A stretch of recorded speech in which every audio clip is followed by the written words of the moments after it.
이번 시간에는 거상수술 후 주의사항에 대해서 말씀드리도록 하겠습니다.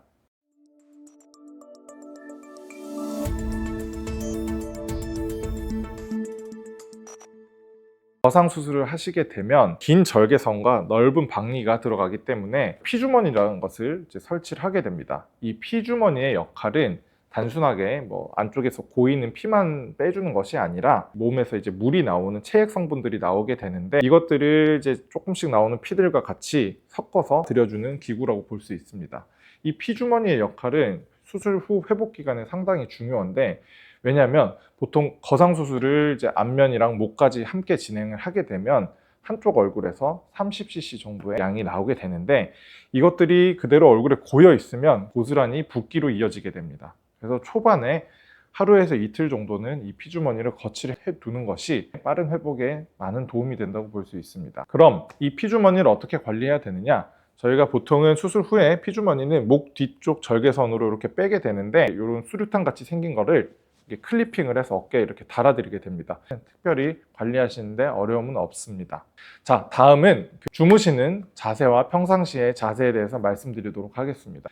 안면 거상에 목 부위까지 같이 들어가게 되면 혈압이 올라가는 상황이 가장 안 좋게 되는데, 우리가 목이 가장 편안한 자세는 중립 자세라고 해서 살짝 뒤쪽으로 젖혀지는 이런 자세입니다. 옆으로 보게 되면 쫙 젖혀진 이 자세인데, 이게 가장 우리 목의 긴장을 풀어주고 혈압을 올리지 않는 자세라고 볼 수 있습니다.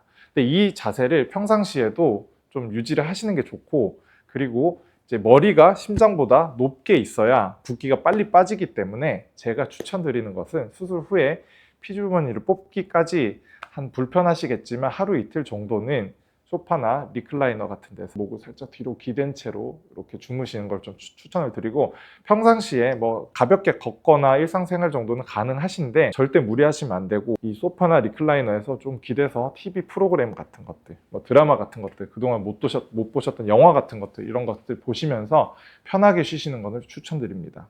중요한 포인트는 모든 것이 얼굴에 혈압을 올리지 않는 것과 관계가 있습니다.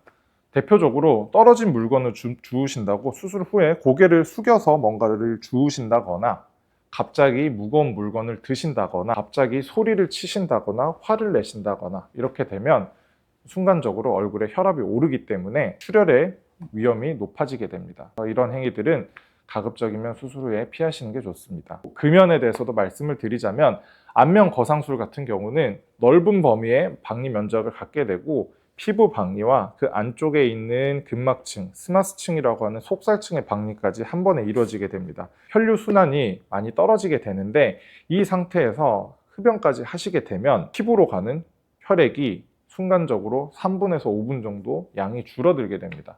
그렇게 되면 넓은 박리 후에 잘 회복이 되어야 될 부분들에 피가 잘 공급이 안 되게 되면 피부 괴사로 이어질 수 있는 위험성이 있습니다. 금연은 실밥 뽑을 때까지는 절대적으로 잘 지켜주셔야 됩니다. 그 밖에도 음식 같은 경우는 과식을 하시거나 너무 짠 음식, 매운 음식, 뜨거운 음식, 이런 것들은 좀 피해 주시는 게 좋고, 물을 많이 마신다고 무조건 회복에 도움이 되는 것은 아닙니다. 적당한 양의 물을 드시고, 음식도 적당한 양으로 드시고, 짜지 않게, 맵지 않게, 뜨겁지 않게 드시는 것이 중요합니다. 다음은 찜질에 대해서 설명드리도록 하겠습니다. 여러분들께서 수술 후에 냉찜질을 며칠 해야 돼요? 온찜질을 며칠 해야 돼요? 질문하시는 분들이 많으신데, 오늘 확실하게 정리를 해드리겠습니다. 거상수술은 얼굴을 넓게 분리를 시키는 수술이기 때문에 수술 후에 감각이 떨어지게 됩니다. 피부가 내 피부 같지 않고 먹먹한 감각이 들고, 뜨겁거나 차가운 것들에 대한 구별을 잘 못하게 돼서 찜질이 과하게 들어갈 수가 있습니다.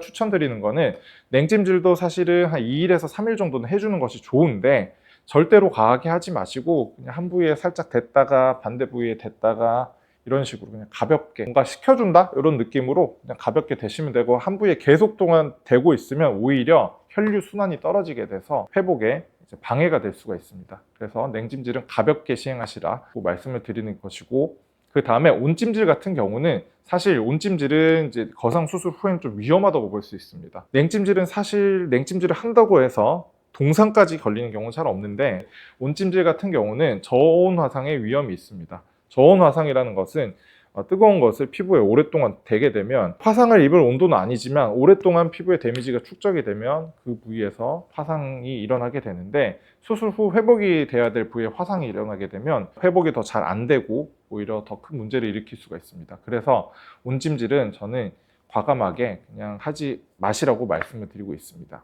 지금까지 말씀드린 거상수술의 주의사항을 잘 지켜주시면 거상수술의 회복 과정은 어렵지 않습니다. 꼭 주의사항 잘 지켜주셔서 거상수술 후 좋은 결과 얻어가시길 바랍니다. 감사합니다.